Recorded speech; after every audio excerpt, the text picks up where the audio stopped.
Good evening, everyone, and welcome to another edition of the Full-Time Sports Network's Cop Talk. And you know, it's the only place to be each and every Thursday right here at 10 o'clock with my wonderful panel. So we're going to say good evening, Mr. Stoney. How are you doing, sir? And welcome back. Thank you very much. It just seems so long ago. I know I was unable to jump on and join you guys last week. I did tune in, but it just seems like I haven't been on for about a month. So I'm glad to be back and just looking forward to this week's edition of Cop Talk TV. Not a problem, my brother. Welcome. It's always good to have you back, man. Dr. Blake, how are we doing, sir? I'm well, man. It's been a good week. I've been off work. I've been playing FIFA 24. What should I say? EA Sports 24. So yeah, man, it's been good. I'm taking over Brighton. I'm playing that sexy football, and we're gonna start in a bit and see taking over Brighton, you know. Easy. Okay. See with me, right? I do like FIFA, but I've always been a manager, man. That's me. Football manager, that's me all day, every day. You know what it is? You see, with FIFA, I can obviously I'll bang it out and I'll play it. But you see, with kind of the football manager games, bruv, it gets so addicted to the point where it's like life stops, bruv. It's like 3 a.m. and I'm trying to sign from America. I'm like, bruv, go to work. You cut me short, bro. That's just what I was gonna say. These are the things I used to go through. I remember when I first ever started playing it. I was playing it on PlayStation first off and foremost, right? And when I first bought it, I didn't have a memory stick. Yo, that PlayStation was on for about 6 weeks. Nobody in the house could touch that PlayStation, bro, because I built my team and everything. Listen, I ended up putting tape over the plug in the wall so no one would touch that. Because listen, anybody unplugged that and I lost all my... Bro, I've been there. I'll be there, man. I'll be there. And you're right. It would be all 4 or 5 o'clock in the morning. Birds are chirping. I got work to go to. I'm still on it, man. I'm like, well, you know what? I'm up now. It don't make sense going to sleep now. So I might as well just play. Go to work. And when I'm at work, all I'm thinking about is getting back and who am I going to buy? What tactic am I going to play? It's nuts, isn't it? Oh, boy. Takes over. Mr. Preds, how we doing, sir? I was just sitting back. Can you hear me? Yeah. I was just sitting back and enjoying listening to you two reminisce, boy. Those were the days. I remember I had my Spectrum 128K and playing Championship Manager. Spectrum. Yeah, man. And Pro Evolution Soccer. Oh yeah. Pro was a serious thing. But I'm all good. Thank you very much. Yes, nice one, man. We are going to say good evening. Goes out to Chris Welsh, joining us nice and early today. Yep, that's right. 4-3 to 3-1 wins in a row. Lovely. Billy Smith, how we doing, sir? How we doing? I see you boys got a win midweek there as well, mate. Jackson got himself a goal. Hey, things looking up at the bridge. Evening, Mr. VW. How we doing, sir? Lovely. What's Chris saying? Only thing difference about FIFA 24 is a new scoreboard, a new name. Same old nonsense as usual. I bet the meeting for the new name lasted long. No. Do you know what? That's good though. You're mentioning about the new gaming system, and R2 has mentioned about being addicted. They do still have that career mode on this. You can jump on as a manager, you know. Yeah. I know. Yeah. Change your life. Yeah, for real. Can't believe Ultimate Team is still around. What a scam. Todd Bodie favorite mode. And VW says Amstrad CPC 464 was the one. Commodore 64 was the one, bro. Remember that? Commodore 64. I know, but go Google that. Yeah. I know, but back in the day, mum and dad couldn't afford the Commodore. That was too big, man. So I had to make do with the Spectrum 128K. Daley Thompson Olympic. I'm sure that it had green buttons on it as well, didn't it? Somewhere. Well, it had a tape cassette deck. Yeah. Listen, do you remember at the thing, right? You had to wait for it to load, right? Yeah. And then it crashed. Devastated. Devastated. You had to rewind and do that all over again. Wait about 20 minutes for this thing to load. And you know what? These youths don't know that was tape cassette. I know. Yeah. That was a tape cassette. The other day, I went to go and play my boys, whatever it was, Xbox. And I said to him, where's the CD? He said, you don't need CDs no more. I'm like, what? No more, mate. One PlayStation Store, Yes. or Xbox Online. Straight download, bro. That's it. That's Blew it. my mind. Okay, so Billy says, what's Billy saying? I'm not even smiling until I see consistently with winning, bro. I hear you. But you're at the doghouse for a little while anyway. So we are going to kick off with a little bit of news before we get into our games. First and foremost, so the breaking news is FSG agreed to sell a minority stake in the club for between 82 million and 164 million. FSG are selling to a global sports investment firm called Dynasty Equity. The investment will primarily be used to pay off the club's bank debt. So FSG state the long-term commitment to Liverpool is as strong as ever, and all they were looking for was investors. They don't want to leave, basically. They don't want to sell out. They just want investors. Liverpool lost 100 million during the COVID period. We spent 50 million on a new training ground, as well as 12 million repurchasing Melwood so that the ladies team could use. So what they're basically saying is that this new investment will basically be going to pay off debts. It won't be going towards transfers for now, but it will be a long-term thing. And further down the line, once we've got down our debts a bit more, that's when there'll be more investment into transfers and things like that. How does that sound to you, gents? Yeah, I think probably similar to what you were saying as well. These investors, I think the main statement was that they're passive investors. So you're right, they've got the money in. As you said, I think it equates up to anything up to 150 mil. It's long term. They're going to be in the background. If it means they can pay off some of our debts, then we'll see. We'll see. Anything's positive. Anything for me is positive. But as he said, we'll see. It's early days. Doctor? Mixed views on this. I guess if anyone had a hope that the club, that I guess they were going to sell the club, I think this now indicates that that's not going to happen anytime soon.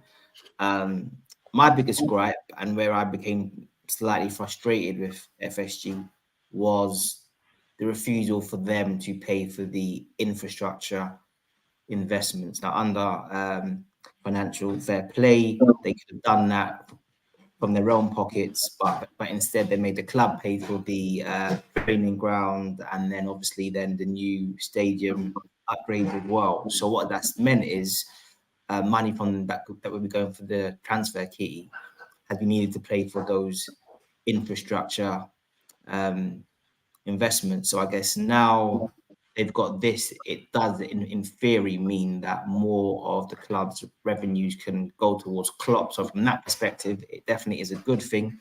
And I guess, sometimes you have to just hold up your hand and say that these people are good at making money, right? And that's what they are. They've essentially cleared the club operating debts without having to spend any money and without having to sell a portion of the club that would, I guess, compromise their influence. So it's a win-win for them, really. And I guess, it means that Klopp's got more money in his pocket.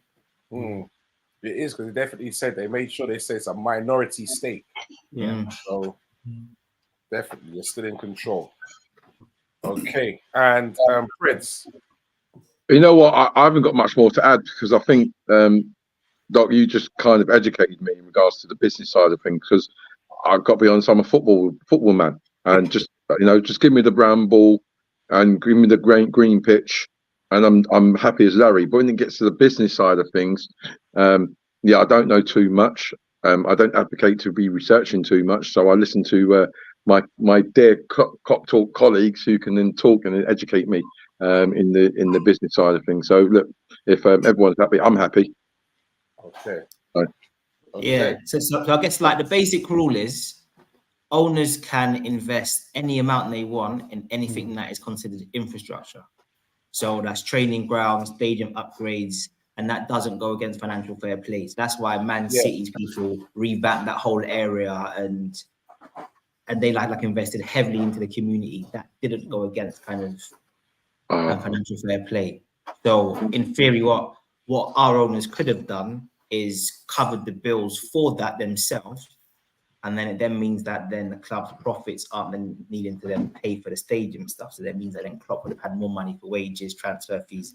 Exactly. But they put that onto the club, which then meant that we had less money to actually spend on players. So that was my frustration with them. I just thought, you know what, you could have covered that and then got back your money anytime like you actually wanted. But it literally is that they want the club to be completely self-sufficient. Yeah. And I guess, Makes sense. Good evening, Big Teach, man. Big shots, Big Teach. I'm sure Sheikh he's joining us from Dubai or something like that, isn't he? Yeah, boy, Sheikh's out there.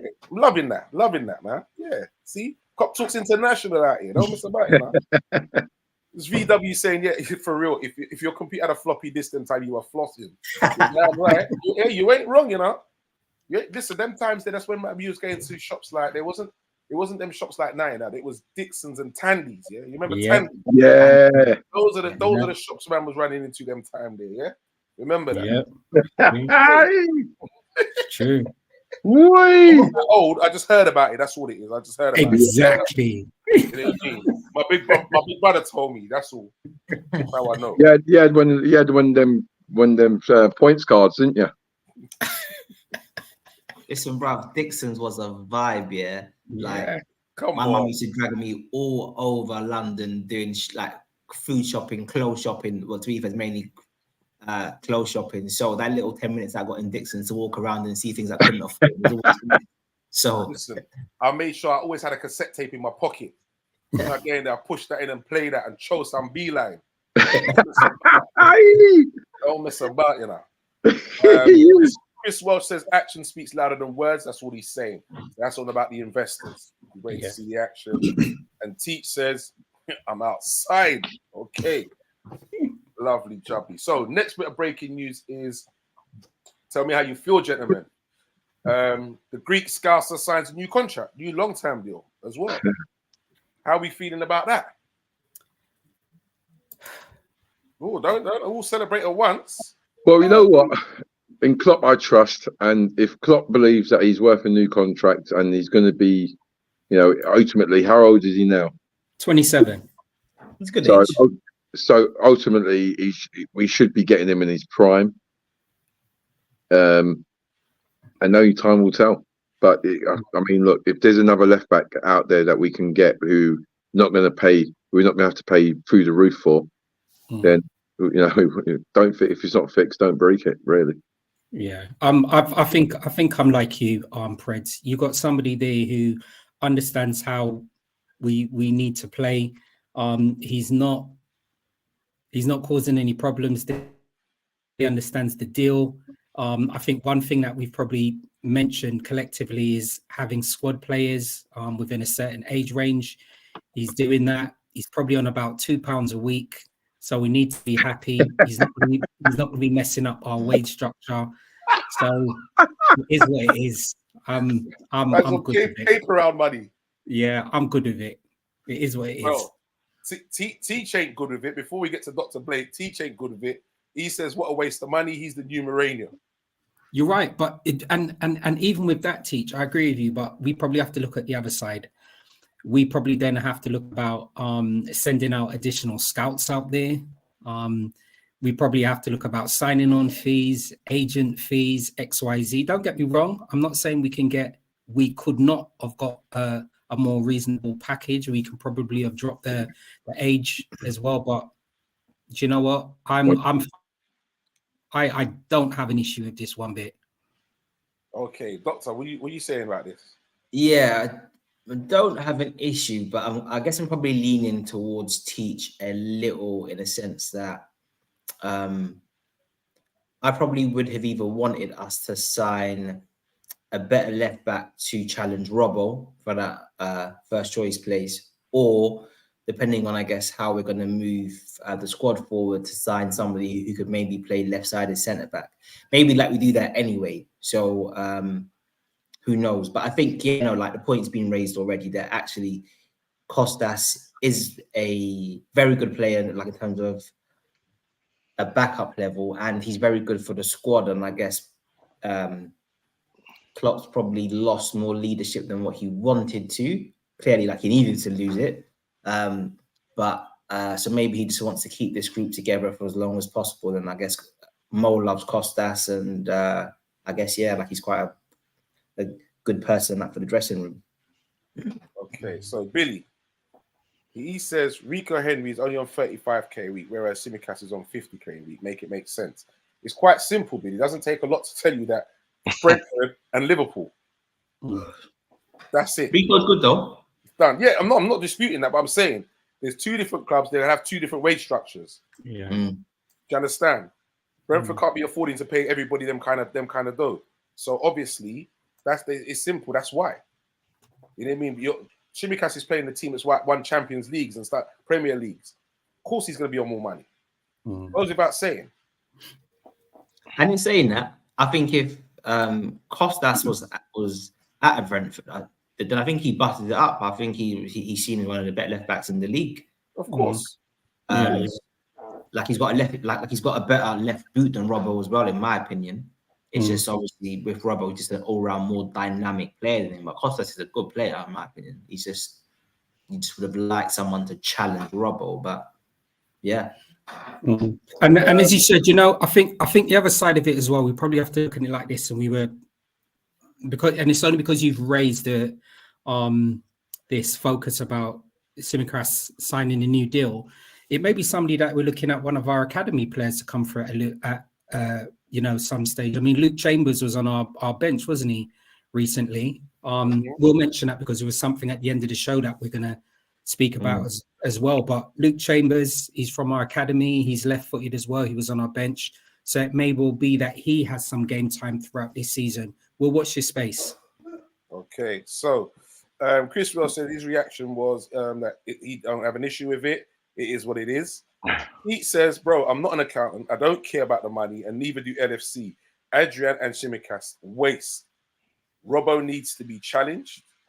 New Mourinho, absolute nonsense. That man was our worst left back ever.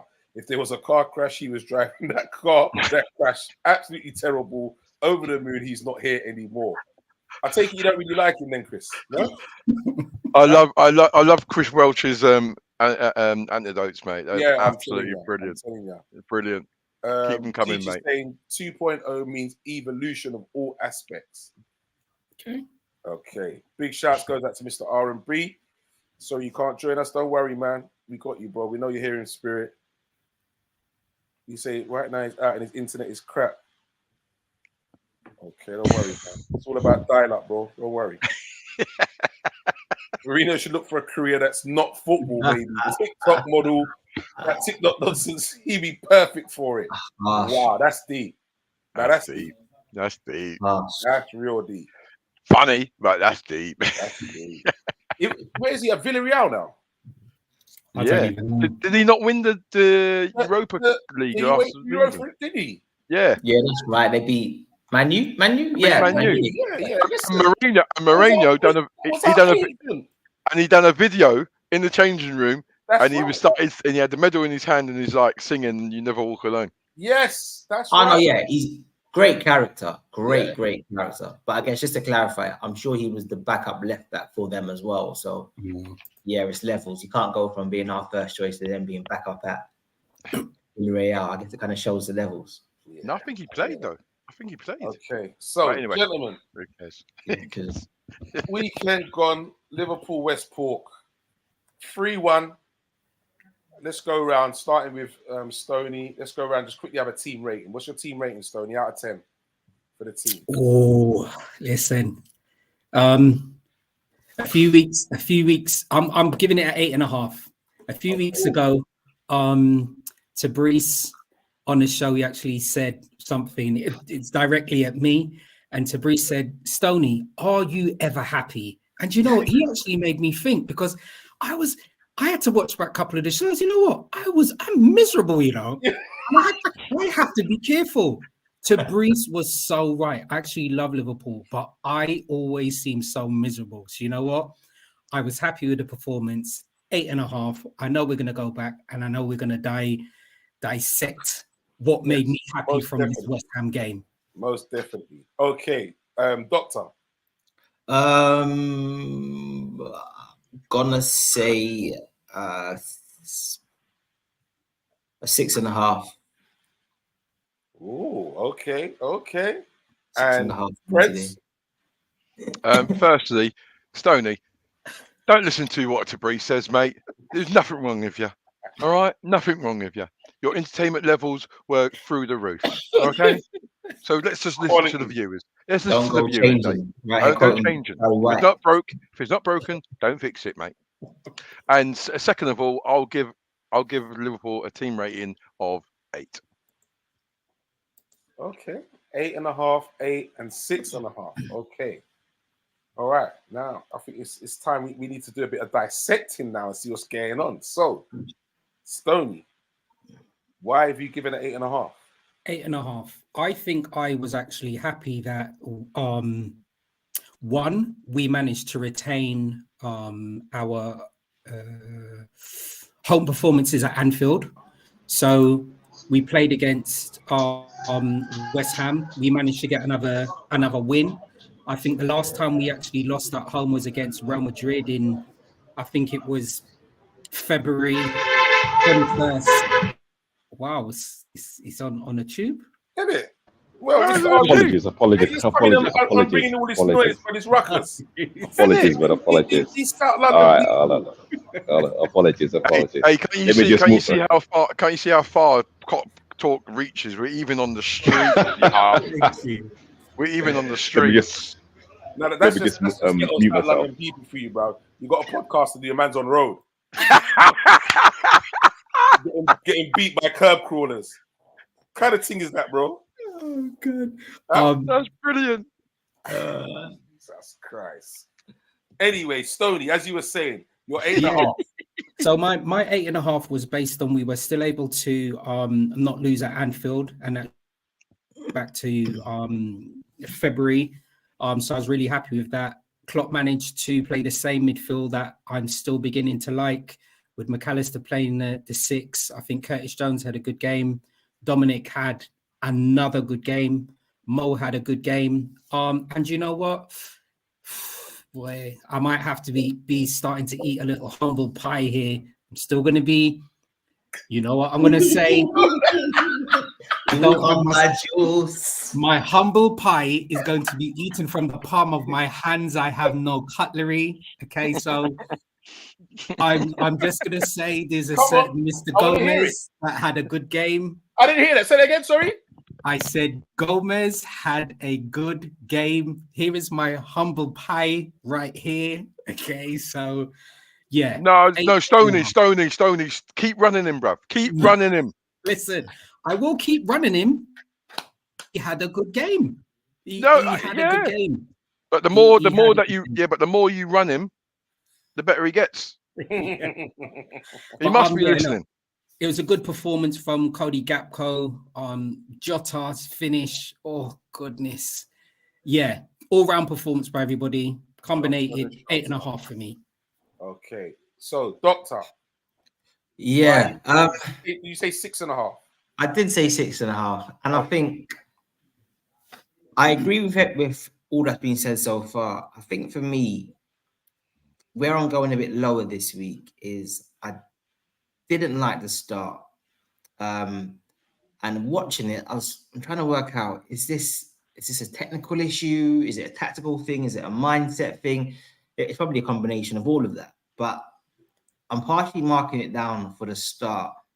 Maybe a 7 is probably more appropriate. But what I think we are seeing is during the game, especially against West Ham, it's almost like at times it's like we just looked imperious, like we looked like it was like a 9.5 performance. We looked so dominant, so good on the ball, the way we were moving it, but it's like we're not always sustaining that level, like, and we're dropping at times as well. And there's moments where we're dropping, and then if it's a concentration or like I'm not quite sure what's actually happening, but I guess like we're not sustaining that excellence throughout the 90 minutes. It's almost like we're playing for about 60 minutes or so. And I just felt that we were a little bit lucky in that they should have scored more goals. And I think, don't get me wrong, West Ham do have some very good players. But I just think we just need to be a bit more consistent in our kind of application. And now the individual players are playing so well. I think like we need to kind of take things up to that next level now. So yeah, good performance, but I just need to see that kind of like sustained excellence for like a bit longer. Okay, Prince. I agree with what Doc said in regards to our start. We could have been 2-0 down before we even got going. I'll mention the world-class save that Ali made for the first one. Big save. Great save, and we're quite lucky that what's his name? McCart, what's his name? What, boy, tight head boy? Yeah, who? With the one with the tight braids? Yeah, the tight braid boy. Yeah, Antonio, tight braid, brother. If he could, running up his gums. Yeah, we're lucky that he can't. We're lucky that he can't header. Oh, well, he can header, but we're lucky that he closed his eyes for this one. And, he didn't do it. He actually closed his eyes. He did the old school. Yeah, he closed his eyes, and then you know what? It was a mark of a good team, building on confidence, building on momentum. Where we went up top, and you know it fell nicely for Mo, and then he got the ball, and we knew what was going to happen after that, and he dispatched it well. But it was just the manner and way they scored their equaliser. We've still got deficiencies, but I'm going to say I'm going to be patient because of the way we've started already. Was it 5 wins, 1 draw? And we're a team in transition in regards to introducing new players. You got to think Mac 10. What a great ball, by the way. What a ball. What a ball. And then Nunes is turned on a swivel, and that's hard to turn with the ball coming from behind you over your shoulder, and for you to then actually get contact, and not only contact but directing it as well while the keeper's coming out. What an absolute amazing goal! And I think that kid's going to get better and better. And then we started dominating, and Jota come in, and he's like the fox in the box at the moment, isn't he? Like he's in there in 6-yard box, and he's just there. So individually they're bubbling. Collectively, I think in some parts we're still a bit fragile in regards to confidence, i.e. the start. But once we get into the games, we've shown that we're getting better and better with every game. Okay, Fabrice, Mr. R&B. So let me apologize because I'm on public transport, so I don't want to talk too loud. So I literally agree with everything that everyone said. I would probably give Liverpool 7 out of 10. Regarding what Fred said regarding confidence, we are still unbeaten. And again, compared to last season, honestly, I'm so happy. Even though I still have my reservations regarding Darwin's finishing, I think it's really more of I'd say an instinct type of player. I still think he needs to be coached. For me, it's going to be very interesting to see how he progresses this season. I think Mac 10 is still being played out of position. Yes, it was a great ball, but let's be honest, it's Leicester City. I think, of course, like the Leicester test isn't going to be. No, we're talking about West Ham, mate. Oh, sorry, West Ham. Are you on the bus to West Ham at the moment? Hold on. Yes. Sorry. Yeah. Okay. Yes. No, you was doing all right until you said Leicester City. You was doing fine. What you're saying makes sense for West Ham. Yeah. I mean, of course, Ali could have made a save against Souček. Amazing, absolutely amazing. I think that the biggest test is definitely going to come against Spurs. But hey, you know what? We are unbeaten, and long may the good times roll. Okay, definitely. Right. Do you know something that Fabrice mentioned just about Darwin's performances as well? That volley, even though I know it was completely different. Do you remember when Mahrez was still playing at Leicester, and he pinged that beautiful ball over to Vardy? Vardy hit it with the volley. Remember that first time, how crisp that was. So even though I know both goals were completely different, the technical ability for Darwin Núñez to actually bring that over when it's over his head and finish was still nice. I know 2 completely different. I do understand that he still needs to be coached, but sometimes you purchase a player that is not the finished article, which is Darwin Núñez, And I think what I'm excited about is to see how he's going to be coached at Liverpool, and then we see how he progresses. So he is raw. But don't you guys see, like, you're absolutely right in regards to the coaching element, but don't you see that there are some bits that he's transferring from the training pitch onto the pitch? His movement now is not so erratic. His closing down, he now understands. His hold-up play is getting better. Did you see the one where he held up the ball and he was like, "Get off me!" Like, yeah, of course. So he's still raw, but I can see the elements of him being coached already starting to come to fruition. Yeah, I'm excited. I'm happy by that. And you said he's he's still 24, so I'm happy with the pro. And you know what I think is, we have so many offensive options. There's no pressure on the young man, so I think it's good. Chris says 7 out of 10. You know what? Winning, but vulnerability is still there. I don't think we can keep this up against better opposition. Defense is still rabbit in headlights at times. Worry that if we go behind against better opposition, which we have mentioned, that's when we could find ourselves in trouble, because it'll be a lot harder to break down. But you know, in saying it as well, though, you know, RT, I think we've played games where we have conceded first and we've come back. I think this was a game, obviously, and we're speaking about the West Ham game. Mo scored a penalty on 16 minutes. Bowen's header, in fairness, was a throwback. And I think the way in which he was able to actually get in front of Virgil van Dijk, the way he actually dipped down, I just think it was a very, very, very good goal by Bowen. I really do. He got in front of him, got to in front of Van Dijk's feet, directed the goal past Ali as well. I just think it was a very, very, very good goal by Bowen. So I think we've shown that Van Dijk was ball watching too much and not watching the player. Okay. He was actually standing facing that side of the pitch when he should be sideways on, so he can see both player and ball. And that's what he was doing. So Mama was able to make that run from behind him. Whereas if he was facing him, he might have been able to just walk and nudge him over, and just put him out of his stride. Yeah, but I think what Tony says was right in regards to being a good guy. I think he's just got to give plaudits to Bowen. I mean, there's not many players who'll get that low, knowing that because I know what you're saying, but that height there as a defender, you're kind of, you open up the side of your foot and you're making contact with it. You're not stooping down that low. And for Bowen to actually have the ingenuity to then, and the ability to crouch down, get down low, and direct that football. I mean, beat Ali. And beat Ali. It's Well, it's bad details. Because I still feel it's bad defending. Okay. Bad defending. I would actually love to get you guys' opinion regarding Darwin Núñez, and this is kind of what concerns me.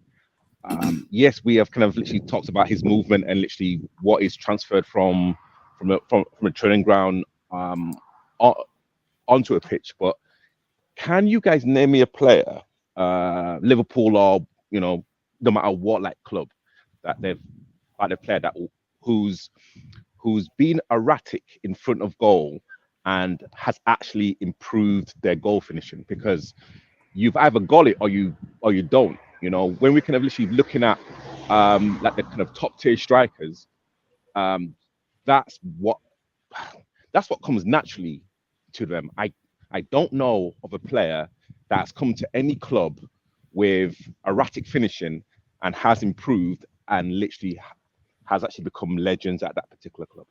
Can I say somebody, if it's okay with you? Of course. All right, brilliant. So I think at the moment, in terms of Darwin Núñez, he's probably he probably played for us probably 50 games, and I think he's on 19 goals for us at the moment, right? Stats are probably similar when he was at Benfica. So we're probably seeing, a mirror image of how he does progress. The player that I'm just thinking of is Drogba. Drogba was quite erratic. He was not the finished article. I mean, he was not the finished player when he was purchased at Chelsea. He was quite erratic. If I am just thinking about myself, I recall him probably doing a lot of feints, probably falling, light nudges, always falling down. Look at how he was when he was purchased at Chelsea to how he was when he left. For me, two completely different players. So the only person that comes to mind for me is Didier Drogba. It's a good shout. I think also Suarez as well. Obviously, different level of footballing ability, but I guess his finishing was quite erratic. But I guess to speak to the point, because it is a good point, I think it probably comes down to why the person is being inconsistent. So I think Darwin in his second season at Benfica, or especially in the games that we played against them, his finishing looked very good. And as we discussed last week, he actually strikes the ball very well. And as I said, I think he could probably take free kicks as well. Like he gets a good shape on the ball. So I guess they're probably working on his finishing from a technical perspective. I did read something about them working on maybe his head position, him being a bit calmer. There's probably certain things like that they're trying to do to ensure that he connects with the ball as he does. Just to give a quick story, obviously I've been quite critical of Darwin, but I have changed my tune because I have seen some of the positivity. But last week, I guess I was in a group and I was just saying, look, I'm seeing progress, but we can't forget we have committed in theory £85 million for him. So like he still has to prove that he is of that standard. And when he missed that chance, I was going to message into the WhatsApp group and saying, I told you, Brad, this Brad's work. I told you. Look, I thought, you know what? Positive vibes, bruv. He's playing well, positive vibes. And then about 2 minutes later, he scores that screamer. So yeah, I do think it will come, but at the same time, he does need to score the chances that, like, just like the bread and butter chances that the team are creating for him. Mac 10's ball and his ability to running in behind, that's like a piece of genius or a piece of class. I guess it's the basic chances that he needs to score, like with a bit more consistency. But no, listen, I think he's going to do very well and have a very good season. And I think he's good enough to be our main number 9 for us to win major trophies, personally. Okay. And you know, just to extend on that, I'm just going to throw something in before everybody else's comments. Remember, he's making the transition from playing the left forward to a striker. At Benfica, he was playing left forward. He wasn't playing a striker, you know. So not only is he making that transition from a new position, us wanting him to play more centrally, completely different country, different style of play, understanding language, you know, you're right, as you were saying about the technical side, but completely different position. So I do believe he's going to come good. Okay, so Chris is saying better this time around than last season, was a shambles. Big shouts goes out to Van Man Rolling. He says, big up the man them. He says, Nunes closing down and hold up has improved. 100. VW says, agree with what's being said. My concern is we are constantly conceding the first goal. Nunes has an X factor about him. Nunes scores the hard chances, but 100% faith in him. My guy. On fire. Okay, so Nunes is constantly improving. Drogba first 2 seasons at Chelsea weren't the best, but he became unplayable. Okay, Snatch though, he just said that. Very true. Andy Cole, you know what, Vinny, I was gonna say him, Andy Cole. I was gonna say Andy Cole and even Bobby Firmino at times as well when he first came to the club. He should have scored a lot more bread and butter goals, but Bergkamp when he first went to Arsenal. Ooh, that's a good one. That's a good one, and that's to name a few. That's a good one. That's a good. Chris, he's at it again. At least it was Nunes we signed, not Voronin. Oh my goodness. Oh my. Not with Voronин's dodgy clubber. Oh mate, well, that was dodgy. Appreciate they'd already built reps, but the initial starts and their most iconic clubs were inconsistent. Okay. Yeah. Voronin. Bloody hell, man. That's a. Whew. But you know who's got a Voronin? A modern day Voronin? Chelsea. In Modric. Yeah. That is a modern day Voronin all over. I am telling you. Terrible, isn't it? Is his brother reincarnated? 2.0, bruv. Yeah. One thing I will say, gentlemen, before we move on to a few more bits about the game is about Nunes, if we purchased him for like 30 million, no one would really be saying nothing. Agreed. It's the price tag. That's why so much is expected of him. Yeah. That's what's putting all the pressure on him. It's the price tag. It's the price And tag, remember, the timing. It's 65. It could rise to 84 depending on achievements. Basically. Well, you know, okay, so like price tag is one thing, but don't forget he's playing for Liverpool as well. Like anyone that Liverpool sign, you know, that is pressure full stop. You know, but we like could have bought him for if you bought him for 30 million. You know, well, for me personally, I think the reason, or you know, all of this kind of debate regarding Darwin and literally is he Liverpool's number 9, it's because he was signed when Man City got Haaland. So literally that was that kind of, you know, instant kind of comparison. Instant. So I think it kind of comes down to that. Yes, the money like a little bit, but I think anyone that Liverpool sign, I mean, again, like we've all spoken about Mac 10 and his like, you know, position, you know, X, Y, and Z, but he's a World Cup winner for Argentina. Like, but you know, we are still questioning him and like his ability in a kind of position. Why should we be doing that? Because he's a Liverpool player. We're not questioning. No, we're saying what we're saying is, and correct me if I'm wrong, gentlemen, is we want to see him play further forward. Because that's not where we really see him. Even I was going to say that Stoney said something earlier about and he picked the same midfield. I'm kind of getting happy with Matt 10 in the 6 and whatever. I would prefer, to be honest, that Endo was up to speed and Endo was the holding player, and so Bozlight and Matt 10 could go forward and do what they need to do, cause havoc. I think that's coming. I think it's coming. It's just that's what I'm trying to say. Yeah. That's what I would prefer. No one's questioning Matt 10, you know, because we already know. But he's just being played out of position. You say that out of position, but he's played in that position for Brighton, and he also plays in that position for Argentina. Yeah, exactly. What is his better position? I'm not sure. I think he can play in such a series of positions effectively that I still think he can play his better position, man. Come on. You can't. I think he can play in any position. He played in any position for Brighton, and the same thing for Argentina. And he was still effective. When he plays as a 6, right, he reminds me a little bit of Alonso in regards to he reads the games and he intercepts and he screens quite well as a 6. I agree. I rather him a little bit further on, but he ain't doing a bad job as a 6 at the moment. Long term, you want Endo getting up to speed and you want a collective 3. But then again, you've got Gravenberch to come in, chuck in there as well, who can also play as a holding and can play as an 8.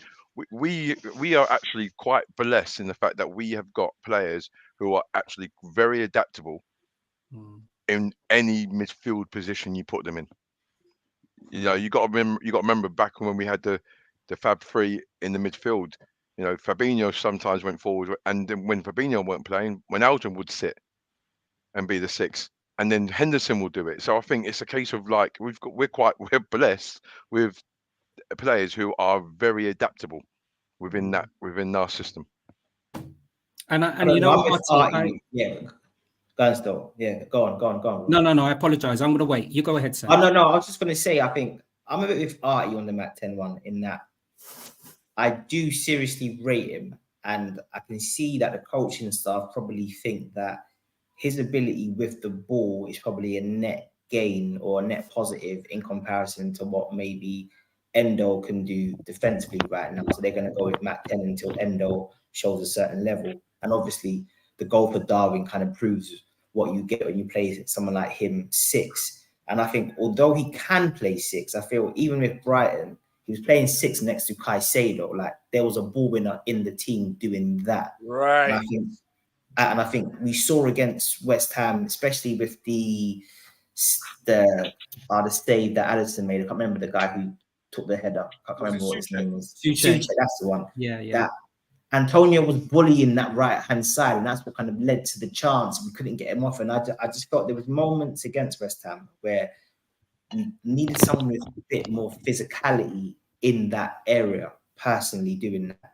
And I think Matt 10's great. I think he's a very good player. But for me, I think Curtis Jones has to start right now. And I think until I see Matt 100%.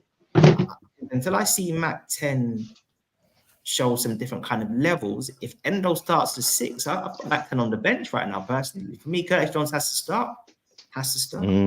And that's what I was saying. That's what I was saying. I think, and remember, this is just only my opinion, right?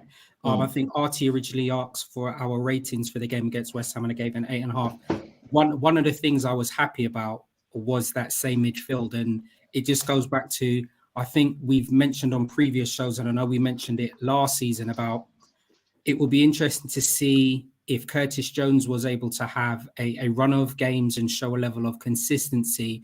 I wonder what his profile would look like. I wonder how then he fits into the Liverpool midfield, whatever it would be. And I think with him having a run of games, I think he's just showing, you know what? Okay, I understand now what the coaching staff and everybody was speaking about. I'm just happy with him. Those current midfield. Listen, I agree with you. I think that's our best midfield.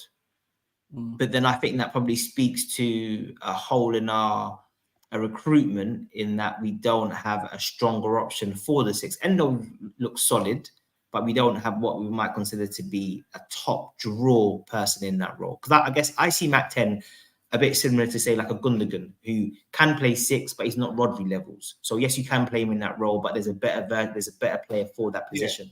But I think that probably might be our best midfield, unless Klopp decides to put Jones at 6, because obviously he's got that physicality and power. But it might just be that Klopp just reckons that because Szoboszlai and Jones are so physically dominant and powerful, that having somebody slightly smaller in the 6 can still work. But we'll see. But I do think it's our best midfield, though. I agree. And I don't. Sorry, go on, mate. Go on. I know. I mean, again, I'm actually taking some of Stoney's juice, and literally I have to apologize because I was one of Curtis Jones's biggest critics, and he has proved me wrong. Honestly, like I can exactly what Doctor's saying. I mean, he deserves starting. Honestly, like you know, like you know what, I have to. Personally, I have to keep the same energy. And he, for me, has to start. Honestly, like he has to start. There's no reason why he shouldn't start. I know some people were still saying in certain groups, they were still talking about him. You know what I mean? He's nothing special. Is this, that, and the other? But what they don't realize and what they don't look at, what plays a massive part in the game, is that when he gets the ball, he doesn't give it away. That is massive in games. What people don't realize, retaining possession of the football is massive, and that's what he's going about his business doing, keeping the ball. I'm going to disagree with you on that one. A bit more actually. Just shortly when we move on to our next one, we will talk about Jones a bit more. Quickly before we move on, was it a penalty, gentlemen? Yes. Yeah. Oh, yeah. Later. All day. Okay. Because you know, I'm still hearing that talk about it's only because it was at Anfield and all that kind of nonsense. Do you know what? I felt sorry for the defender because he takes that touch. You know that we like when the ball breaks and you shouldn't make the tackle, but it's just happened reactively, so you just go for it, and then it was a pen. Clear pen.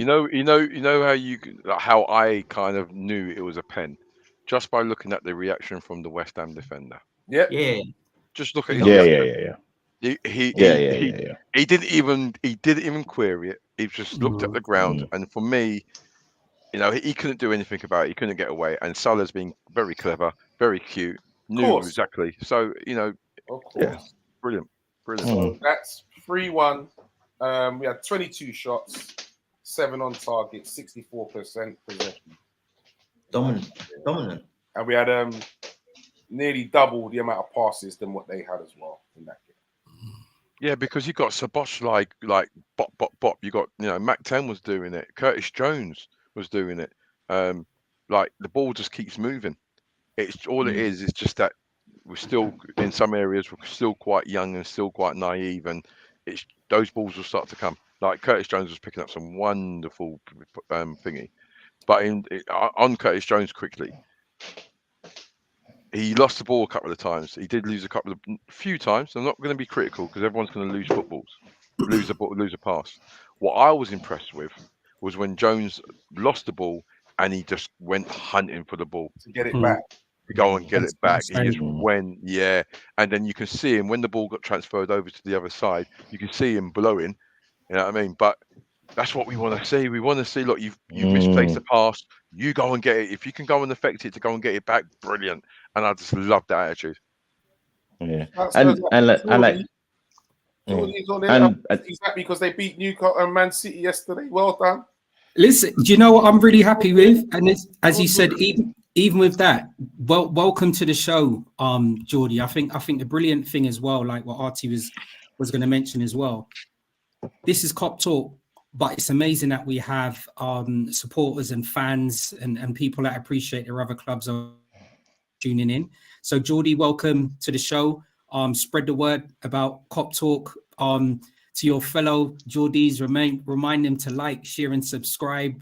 I know you're coming onto the show happy. Brilliant results against Milan, brilliant result against Sheffield United, and brilliant result against Man City.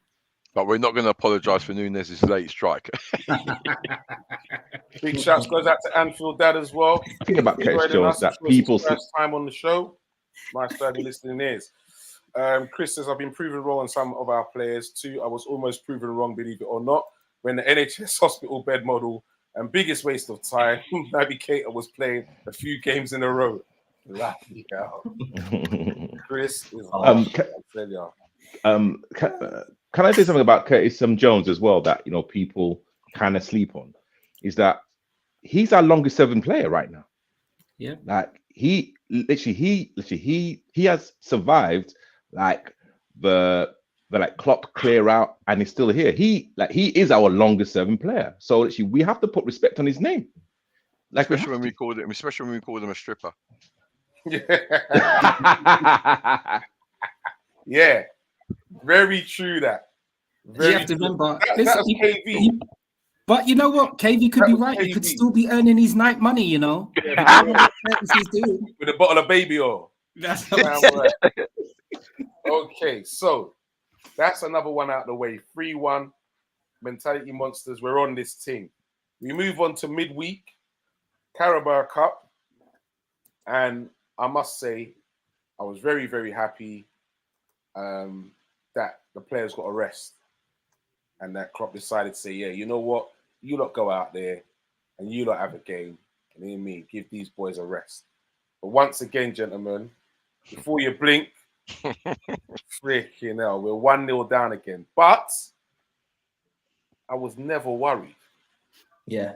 I was calm. I cuss, of course, because the goal went out. That's standing there.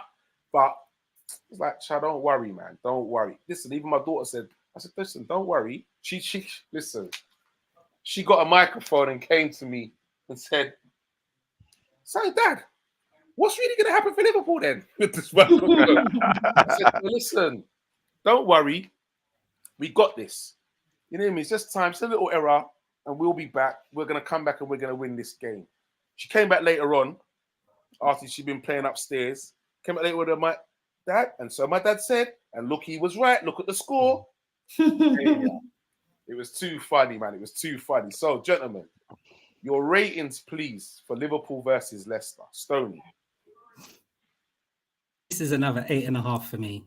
The last time, listen, you see this energy that Liverpool played with, and as you said, McAteer got the early goal. But if we're talking about energy, we are talking about prime. We are talking about energy like prime Coxon at Notting Hill Carnival. Remember when Coxon used to run the float at Notting Hill Carnival? This is the energy levels that I'm talking about. So I'm just saying. I am a Saxon man, though, but yeah, still. Well, listen, Saxon used to have it as well, but when Coxon used to hold it and then the float used to go back down to like Paddington Rick afterwards, then it's Coxon. So 8.5.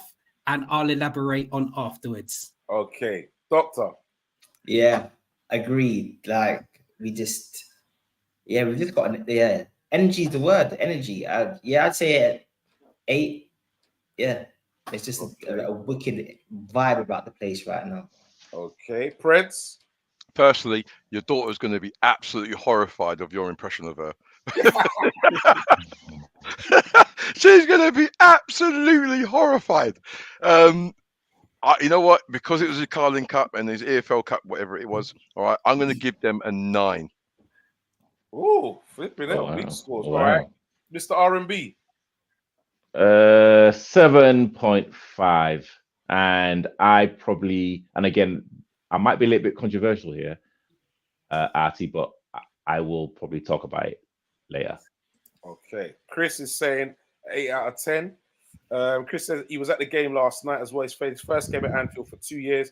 Felt good being back and actually getting tickets. All 3 of our goals were fire. Yeah. Says lovely. It must have been nice, mate. Must have been nice down there, I tell you. Okay, so what I do want to start with, gentlemen, is talk about no, actually, sorry, before I get into that. No, talk about Kwanzaa. Oof. My guy, man. I'm telling you, my guy. Now, the reason why I'm going to say my guy, as I said, I've come on the show. I've come on eating my humble pie because, as I said, I have questioned Gomez. Today, I'm with him. I'm riding shotgun. By next week, I'm probably going to change my mind. But I know on a few shows we've I think one thing that we've always mentioned in the show is the importance of our academy. So I think it's really good that we've got Kwanzaa coming up from our academy playing at centre back. What I did like about this performance with Kwanzaa playing in this game, as I said, his new position here and actually understanding this transition where he's playing this side. I think he right. I think he's right-footed. So he's actually playing, when he plays, he actually plays over where Van Dijk would play then on the left-hand side then, isn't he? Mm-hmm. Yeah. So I thought, yeah, look, really good performance. We've got an academy player here who's going to be given time to actually play. So yeah, I'm happy. Good performance. Okay. Doctor, Kwanzaa. Yeah, mate, do you know what? So when young players come through, I always try just to kind of keep my excitement balanced. You don't want to get too carried away. You don't want to big people up like too much. I remember when Stoney was saying about starting Kwanzaa. I think it might be in our second game of the season. I was just like, whoa, this let's just pump the brakes. Let's just give the youth a chance. But I mean, the only question that I had after seeing him play was, what's his recovery pace like? Because if he can recover and he's got pace, then this kid looks like the complete package. Crazy composure, uses the ball really well, good in the air, good physically, good turn of pace. So comfortable with the ball. And speaking to the point about what side of the pitch he plays on, I was watching the assist that he got, and I'm thinking to myself, what is this, Brett? Because yes, he's right-footed, but he drives into the box on his left foot, like he's just controlling the ball on the outside of his left boot, he's driving the ball like a left-footed man. Because really and truly, that's what left-footed players do.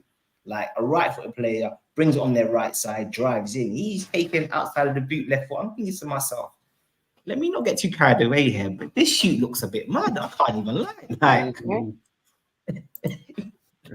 And you're right about the pace, because did you see the way that he kept up with McAllister? With McAteer, that's what I'm saying.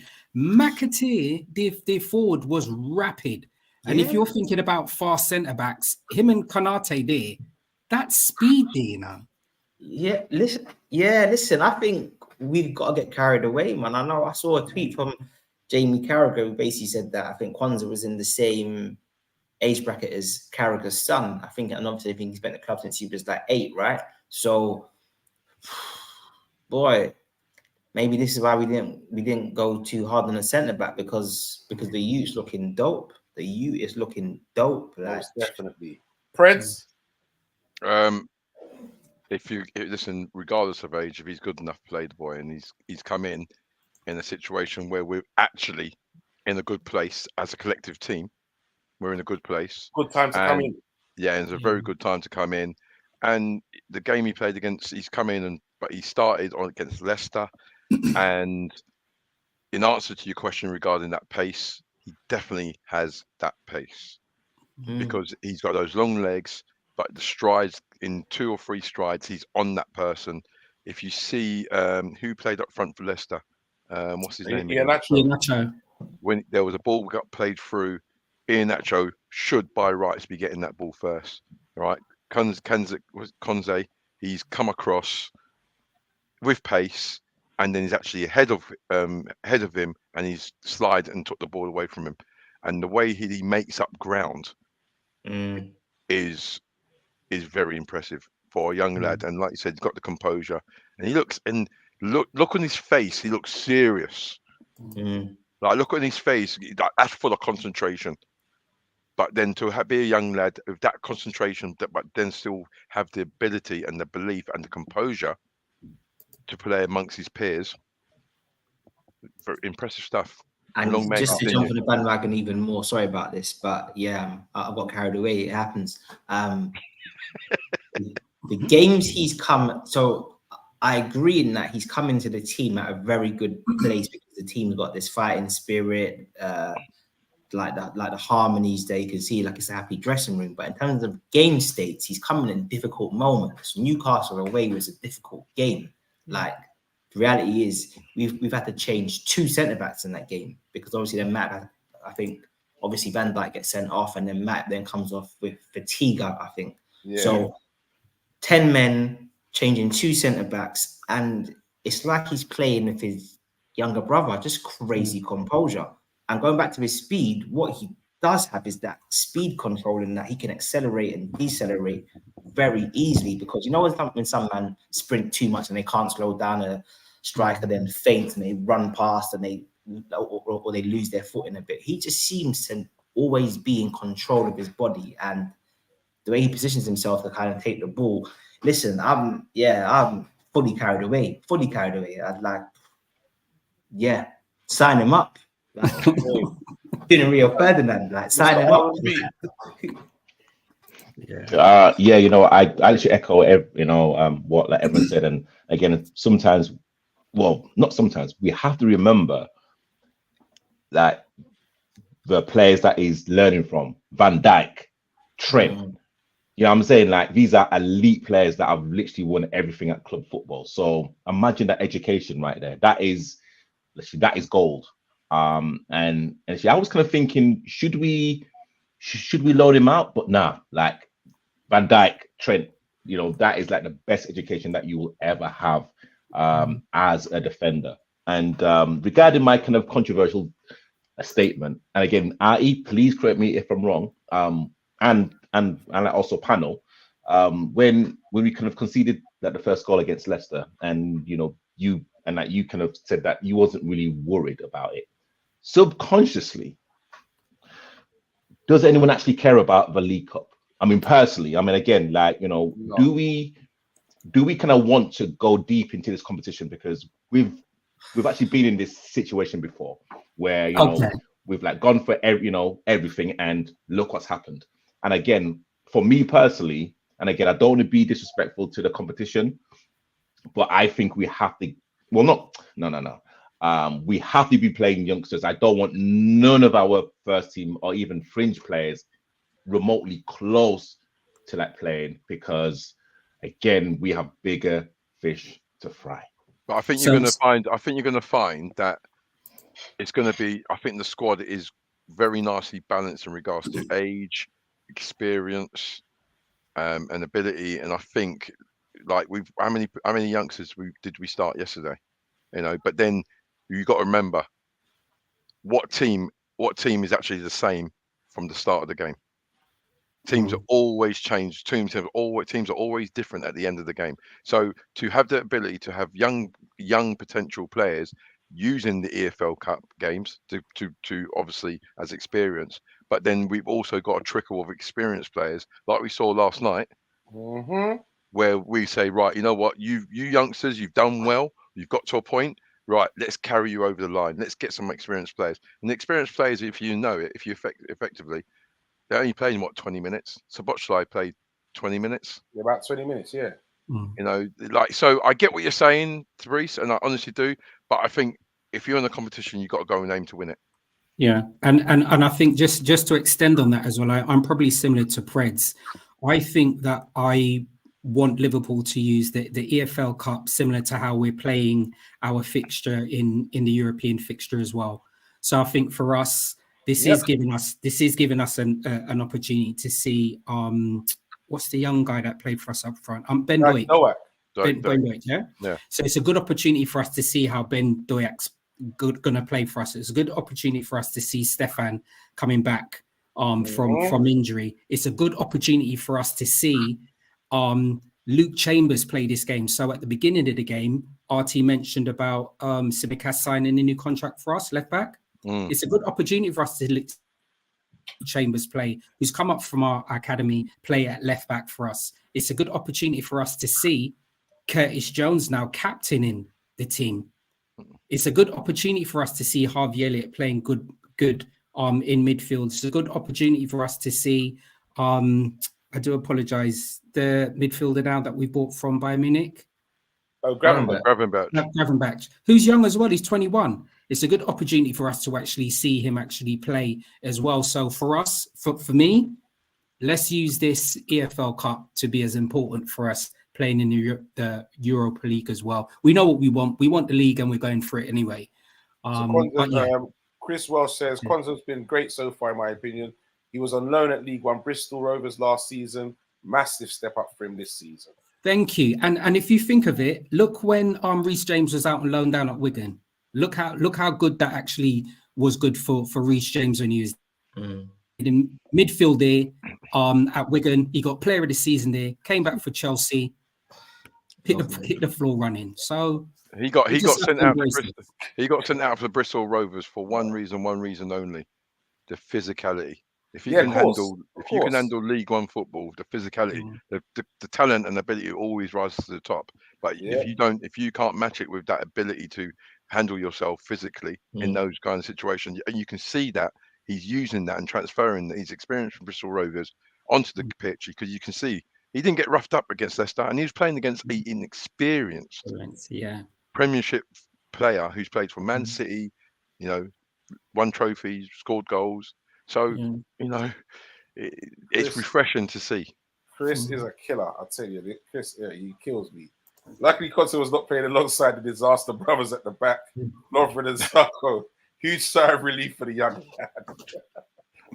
You see? Do you know what? I didn't mind Sarko, Man said he's learning from Van Dijk and whatever, and Trent. I said Lovren and Sarko. Could you imagine? But listen, Sacco as a teenager was a captain of Paris Saint-Germain, and he used to have some nice lines in his hair as well, man. So let's give him a little props. His best work in the barbershop. You know what? Sacco was all right. He just played himself. You know what? He talked himself. Like the ball was hot, bro. Don't try it. No, listen, he wasn't great on the pitch, but the boy was he wasn't great on the ball on his feet, but the man was a mountain, bro. He didn't lose no headers. He was just like a brick wall. Well, and at that time, we needed. You could come with me on a Friday and Saturday night and work on the door. That's what you could do. Yeah, I'll bring him along with me. I'm sure you'll do a good job, mate. It's all right. He done a good job. He done a good job for himself, getting himself out of Liverpool by the way he conducted himself. So hey. And Chris said regarding what we said, I think it was Mr. R&B about do we really want to focus on the Carabao Cup? I want to win every competition. Yeah, I'm greedy. Right. I'm greedy. I do as well. But it's like you know what? Like we said, it's good to give the youngsters some game time as well. And even like there's the fringe players like Tsimikas and that, Kelleher, they need game time, man. Yeah, you got to keep. It's another thing as well. Even like say like if Trent was ready for this game, basically, like to give him a 20 minutes. You know what I mean? Get him back in the thick of things, and that's a game to ease him back in, rather than, you know what, now he's back. Do you frame him against Tottenham, which you know is going to be a big game? Nah, man. Be nice to ease him in. These games are handy, man. These games are very, very handy, I must say. Yeah, and I think also as well, this is probably the deepest squad that we've had. So, Thank you. Although I guess our starting 11 isn't as good as Klopp's best lineup, but our squad's definitely deeper. So, yeah, guys like who aren't playing regularly, like Jota and Cody and that, like they're going to want minutes. So, yeah, I just think these guys are too good to just not be starting games. So, yeah, but you got to remember, but you got to remember that the players themselves have to understand that the demands of playing for a team like Liverpool. We don't play 2 games a week. We play 3 games a week. There's going to be plenty of opportunities. It's just down to them when they put the shirt on and they get the opportunity to then put a seed in Klopp's head to say, yeah, you know what, consider me when you're starting the Premiership games or the European games. And this is a great platform for the youngsters to do that. And you're right. You're right about that as well. You know, and that's why I think when I was asked about what I thought about this game, and the first thing I mentioned about energy, these players on it. I mean, like Cody Gakpo was on fire this game, absolute fire playing in that central position. But the energy, it seemed like every single player. They came on and they wanted to have an impact. They wanted to be in that conversation. All of them wanted to score. They all knew what their roles were as well. He said whether it was defensively, offensively. But yeah, I just thought it was a really good performance. Very good performance by everybody. Good all-round performance, most definitely. So, talk to me, lads, about once again. Mr. Szoboszlai, man, we can't stop talking about this guy. His goal. That was like a Tony Yeboah thunderbuster. Why? Do you know what as well? He doesn't really have much of a backlift, but he has so much power in his shot. He just hits it so quick. He's gonna score a few of them this season, you know. Of course, yeah, you can see that. But yeah, you're right, because his technique is on point. Thank you, bro. And he nearly got a second one in the game as well, though, innit? Yeah. He nearly got a second one. No, I didn't realize how close the second one was until I see the replay, and it literally is then top bins again. It's just about a foot over. Well, less than a foot. Was it Artie who put the picture in this group earlier on? The comparison between the celebration, Gerrard and Szoboszlai. That the comparison didn't stop at just that picture of him celebrating. Yeah, the conversation is serious now. I think we touched upon this a couple of weeks ago in regards to comparisons between Szoboszlai and Gerrard. Yeah, and I'm one of them. I'm again humble pie. I'm like, you know what? No, I don't want to do that. Listen, that talk's got to be on the table now. Like this guy. Nah, it's still too early, man. Come on. No. It's too early. It's too early. Come on. It's too early. It's too early. Yeah, all right. Hold on a minute. The guy's played 6 games. I know. You're making comparisons to Stevie. I know, but the guy's got sugar in that. He's got sugar in them boots, man. He's got sugar. He walks. He listen. The guy is a package. Total. He is a package. Total package. It's too early. This is what I'm going to say. All right. This is what I'm going to say. Blakey, you came onto the show with us. You've joined us. You opened up my eyes, and I'm going to be honest. I knew very, very, very little about Dominic. You came on. You schooled me. You made me go back. You made me do research. You made me open up my eyes and have an appreciation for a young player of 22 that is not only the captain of the national team, but I appreciate that, what you've done for us here. And he's going to be the real deal, but it's early. Let's make the brother breathe. You understand? 6 games. Let him breathe. Let him breathe, man. No, it is, he's an amazing player. You know, it's obviously Gerrard's on that Mount Rushmore, isn't it? Obviously, he made our team with our all-time greatest NFC team. But with Szoboszlai, I think what it is which makes you kind of start getting a bit carried away is his all-round game is just ridiculous. Yeah. Like it's mad. Like it's everything. It's his off-the-ball work rate, his anticipation, his cleverness. Like off the ball, he would be good enough to get into. So basically, if he wasn't good, let's just say he wasn't as good as he is technically. Defensively, in his off-the-ball work, he's a match for Henderson. He's just faster than Henderson because he's already clocked the second fastest Premier League speed. Yeah, I was shocked at that. This is what I'm saying. It's nuts. Like, so off the ball, he is elite, crazy engine. Just come plays every day. Did you see what he done? Yes, was it Tuesday night or was it last night? Last night. Did you see what he done? They had a free kick, and he was almost in the centre circle. And the lads put the ball down. He's put his hand on the ball. He's gone to go and play the ball. Szoboszlai's clocked it, read it. He's played it, intercepted. We're back on again. That's like the speed of thought and he's off the ball. And you know what? Yeah, you know, back in the day, like when Sky TV done the player watch. Yeah, it'd be great for him, isn't it? I found myself doing that. Yeah, I found myself just watching Szoboszlai. I think what it is because he can play such a series of positions as well, because as you said, he can play left forward, right forward, he can play in the cam, he can play central midfield, he can play on the right midfield as well. So you're right, because he's got such an in-depth awareness of all of these other positions, and he can play in all of those other positions at such a high level, and his IQ is so high as well. You're right, it's just and he's 22. It's making this guy being and you know what? I know, football's amazing, because look at the conversation we're having about Szoboszlai at the moment. But look at the conversation we're having last year about not getting Jude Bellingham. It's funny to say that. Isn't football crazy? Jude Bellingham tweeted about Szoboszlai's goal. It's just nuts. It's just absolutely crazy. It's mad. That's why we love this mad, wonderful, crazy thing called football. Yeah. Good evening. Yeah, well, that's why I said from the Man United agenda. Big shouts goes out to you, brother. Hope all is well with you, mate. Yeah. Hey? Yeah. You say the top two finish for Liverpool this season, yeah. It definitely in the top two finish for you lot. I know that much.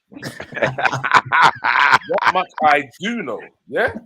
It's funny, I didn't hear from Solo for a few weeks, but because obviously they beat Burnley now and that, all of a sudden he's come out the woodwork, yeah? They parked the bus as well. I see you, Solo. I see you, bro. I see you. Don't worry. Don't muck about with Artie, Artie's like, yeah, how you doing, Solo? You're all right. But then switch it straight. Love it. I'm not having that. Scott says that Gakpo was sharp as a knife last night. Yeah, he was. Sharp as a knife last night. Took his goal well. Got us back into the game. So Szoboszlai score chart, and once again, Jota the shotter, man. It's like the ball. It's like a magnet to him. It's just attracted to him in the box. And by the way, Konza, he outmuscled Ricardo. That's got the ball, carried on through, and we're talking about a young 18. Is he 19? Something like that. Yeah, 18, 19 years, right? Yeah. Now we've got to kind of unpack this. An 18, 19-year-old player who's just come into his Liverpool team. He started his game last night, and he's pressed so high up. He's pressed a seasoned player in Ricardo in Premiership, and then he had the composure to bring it forward and then pick out the right pass with the right weight of pass on it. And then that's the kind of stuff that Blake's been doing on FIFA. Yeah. But can't shoot. You know what's so fascinating about Jota though? What I really appreciated about Jota in that game, and we were speaking about energy. Remember we went through, he got clipped. He could easily have, he actually got back up and still aggressively got into that box. That's what I liked about that. Yeah, everything about that. But yeah, you're right. It's just... Solo says Art Stoney, he will tell you how I am with United right now. He says most of Ten Hag signings are garbage. Boy, that's expensive garbage, though. I'll tell you what, that's a hell of a lot of expensive garbage, mate. All I'm saying at the moment, Solo, and I say this with a smile on my face, Man United couldn't be in a better position right now. Yeah, I'm telling you. Long may it continue. Beautiful. Long may it continue. Yeah. No, I ain't gonna lie though, but you know what? I do think one player I think is gonna come good. You know, I think that Højlund's gonna be good. You know, Højlund, yeah, agreed. Striker. I'm telling you, I've watched the boy. I've watched him a few, and I'm liking what I'm seeing. I ain't gonna lie. He's another one. He's rapid. Can I only say something? Like Nunes, isn't it? They've got a similar kind of style. Yeah. But you know, he's gonna come good. He's gonna come good. Artie has to come good. Do you know why he has to come good?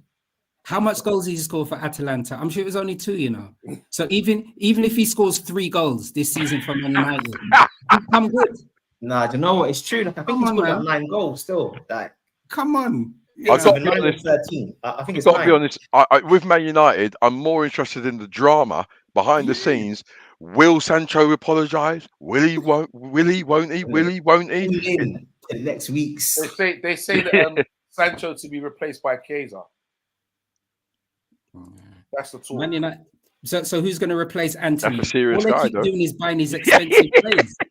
Come on, man. These expensive criminals. These criminals. Listen, that Sancho situation is a problem because I tell you what, the way Sancho is reacting, he's almost saying, "I don't care," which is fine. But he's on 350 a week. Thank you. 350. Nobody can't buy him. Nobody can't loan him. He's only going to go Saudi Arabia. Imagine it. Imagine a brother's getting paid £3.5 grand a week. Yeah, £350,000 a week, and my man down tools. Like, are you kidding me? Yeah. Are you kidding me? That's the culture at Man United. That's the culture.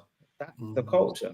Because even if he goes on loan, man, you're gonna have to supplement his wages. Of course. Nobody ain't paying all of that. No chance. It's another situation. The Dutch boy who's in the midfield for them. Van de Beek. Van de Beek saying probably not as much money, but he must be on a bit of a wedge. No one's not touching him because he's on too much wedge. Yeah. Same like Harry Maguire. Well done, Man United, but long may it continue. Keep going. Keep going. True. Keep going. But I mean, but also as well, I mean, if we kind of look at it from a 50,000 view, bird's eye view, that's what makes good managers great.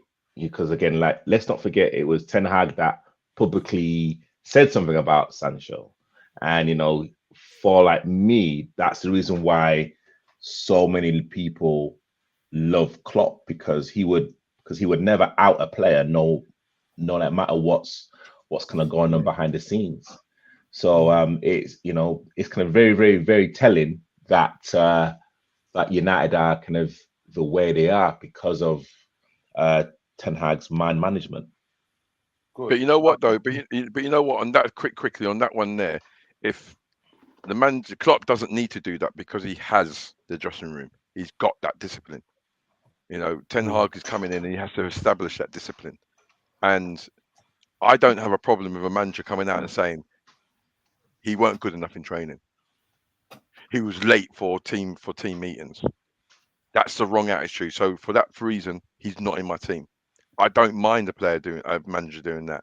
It's down to the player, and everyone knows about it. You don't go and react on social media. If you're going to go and react, you go and knock on the manager's door, and you go and face him face to face, and you go and have a word with him. But no, he took the coward's way out and went on social media. So you know what? Whatever happens to him, whatever happens to Man United, I don't care. I just want to see the drama continue. Right, gentlemen, moving on. Oh, bloody hell, Chris, man, I said to God. Goalkeepers we have these days, Alisson and Keller, absolutely beautiful compared to Adrian and Mingele, etc. Like comparing Michelle Keegan and Laura was to Gemma Collins and Ever Trump in East London. This guy, I swear to God. You get going. Writing your own show, Chris, mate. No. Look, even Peter says, bloody hell, Chris. I'm telling you. Needs his own show, Nazar Chris. All right, gentlemen. So, another 3-1 again. We like that score, man. We do like that score. We had 29 shots on that one, 10 on target, 58% possession. Yeah, not bad for the youngsters, I must say.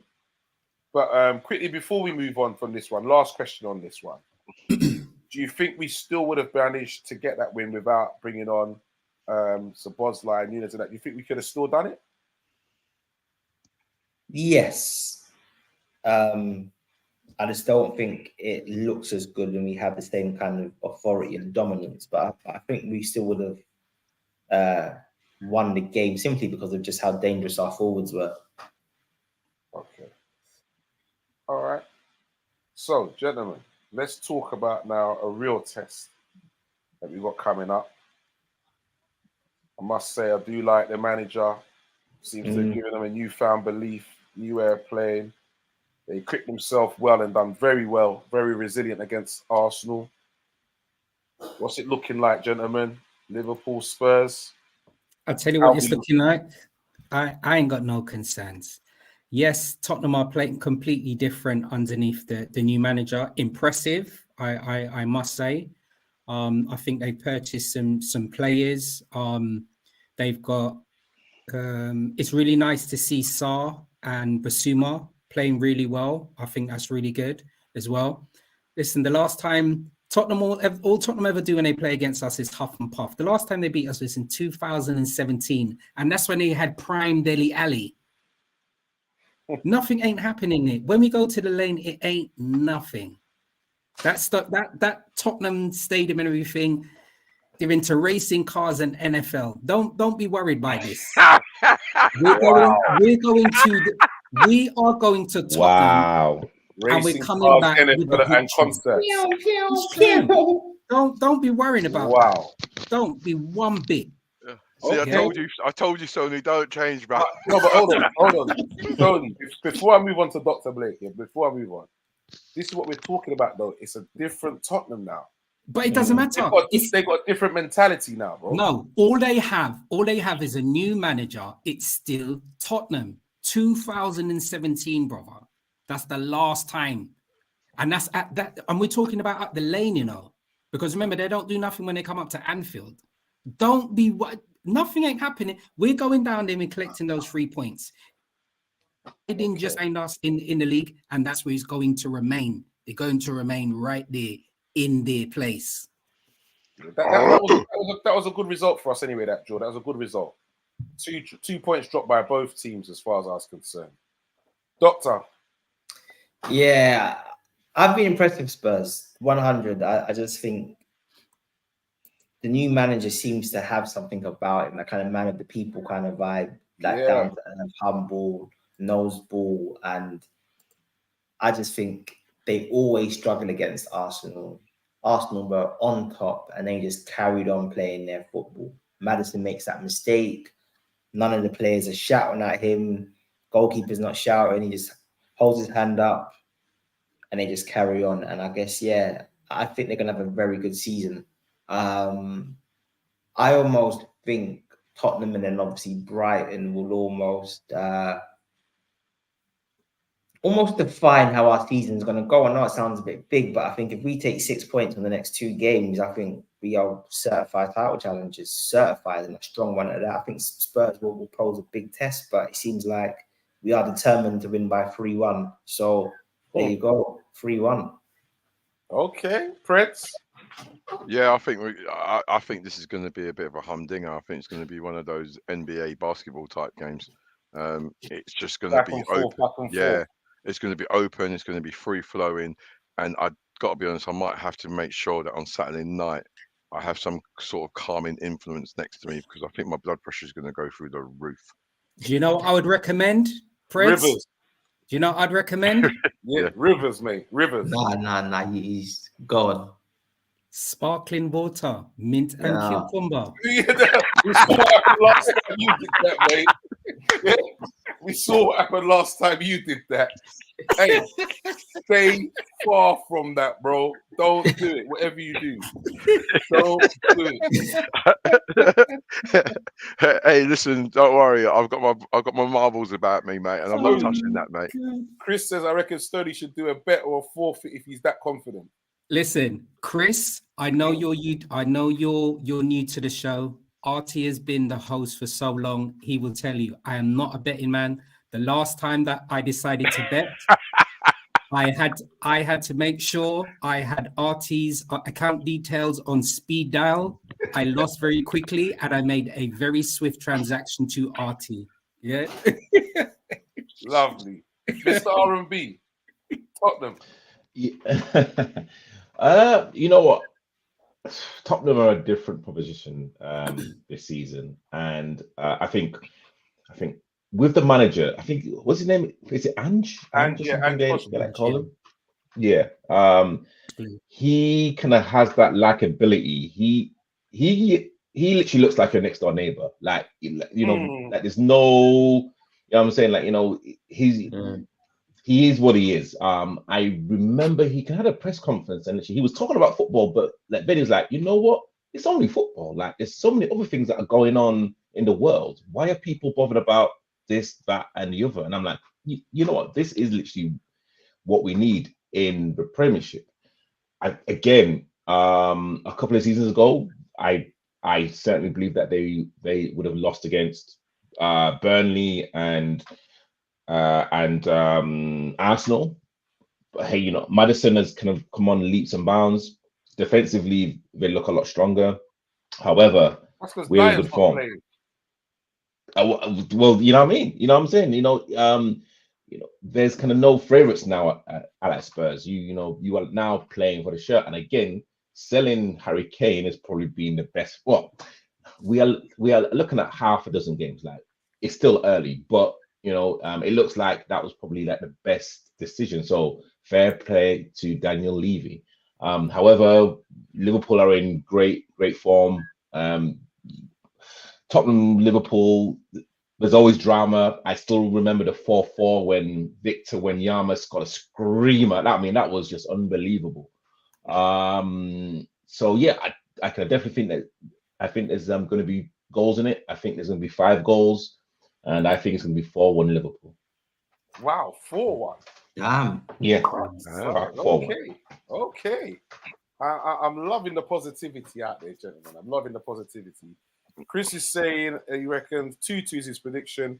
If we win, I'll be delighted. I'll be taking Diazepam, preparing for battle of the amazing high lines of both defenses. Yeah, for me, it's got a game that's definitely written with goals. I think you could definitely put over a 3.5 on that one. You know what I mean? Put your money. One of the play, yeah. There's a bet for your Stoney. Definitely. I'll tell you what we got to do. I think we personally, we're not going to have to man mark him, but I think we have to keep this boy quiet. The right back, Pedro. I like it. We had a conversation last week or a few weeks ago about a right back that we would try and get in, if possible, whatever. Not that we're going to get him, but a right back who would be good enough to replace Trent, not replace him, but compete with him. And I think the boy, is it Porro? Porro. Yeah, Spanish guy, isn't it? Yeah, the right back. He's decent. He's decent. He's serious, and he starts off a lot of their attacks as well. So keep him quiet. But listen, I agree with all you, man, to win. All right, before we move on from that as well, then, as you said that, Stoney, who would you say is danger man for Tottenham? For Tottenham, yeah, I think, and I'm going to be honest. I still say we're going to get a result. I think it's a plural. Son's in the equation. We have to make sure that we manage that combination between Bissouma and Sarr, and then the game's done. It's good. It's going to be them two. The way they have actually been playing, very, very, very impressed. So I think for me, it's not danger man, but the plural: Son, Sarr, and Bissouma. Okay, Doctor.